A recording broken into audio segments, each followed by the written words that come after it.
Hi, folks. I've decided that every once in a while I will do sort of a book review. When I've read something that I feel is extra special, life changing, very, very important, I've decided to share it and encourage more people to discover these books and read them. One of my favorite books that I just stumbled upon, I can't remember how, is called Don't Sleep, There Are Snakes by Daniel Everett. Here it is. It's from '08. Not that old in my lifetime, '08. Here's the reason it's important to me.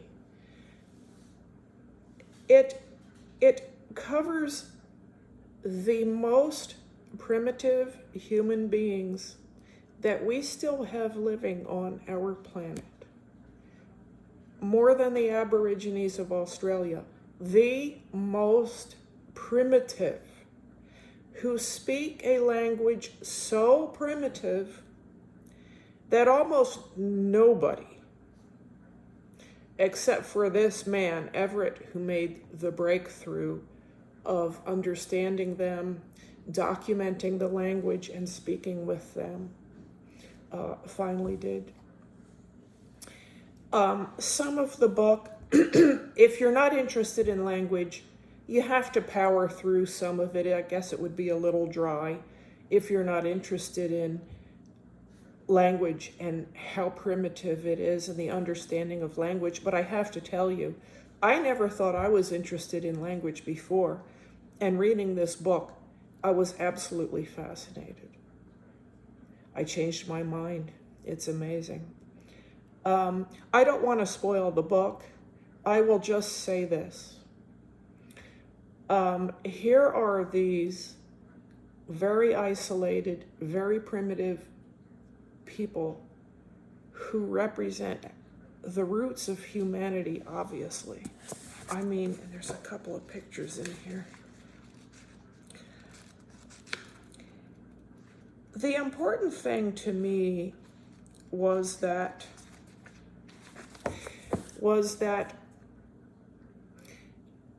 Everett, being a Christian, went there. This is deep in the jungles of South America. He went there not really as a missionary, but as a linguist. He had to do that for legal reasons in order to be allowed to go. But he was kind of trying to be a missionary. And what he found was surprising. These people, they never heard of such a thing as hitting their children in any form. Spankings, in other words, which he was familiar with, and these people were not. They never, ever corrected or disciplined their children in a physical manner. He noticed also they never bullied or yelled at their kids as they got a little older. They do not have their teenagers being so angry and acting so rebellious, almost like they're not a part of their community or society. They do not experience that. What we have come to view as normal, and we just call it teenage angst, they do not have that. These primitive people. And I hope you read it. I will leave the ending for you to discover for yourselves what happens in the mind and in the life of Mr. Daniel Everett. Only one thing bothered me. The only thing that bothered me is that they begin sexual activity with kids who are quite young. In our opinions, they would be underage. But I think you can truly understand that that is to be chalked up to the very, very shortened lifespan and the need to survive and procreate from time immemorial. Just think about it. Most people did not get to live beyond an age of being able to contribute and procreate.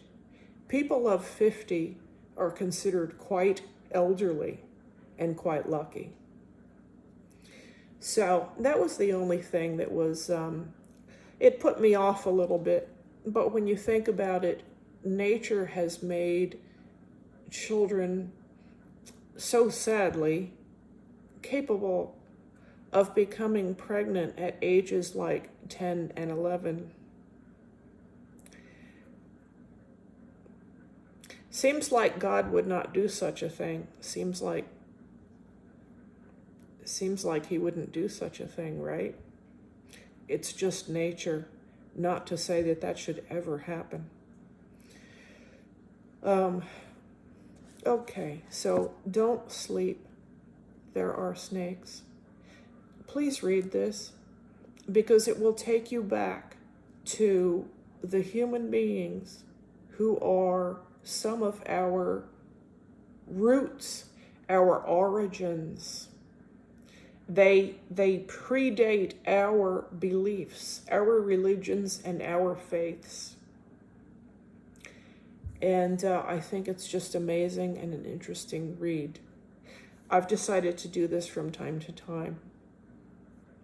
Okay, thank you. Hope you read that one. Hope you enjoy it and get something out of it.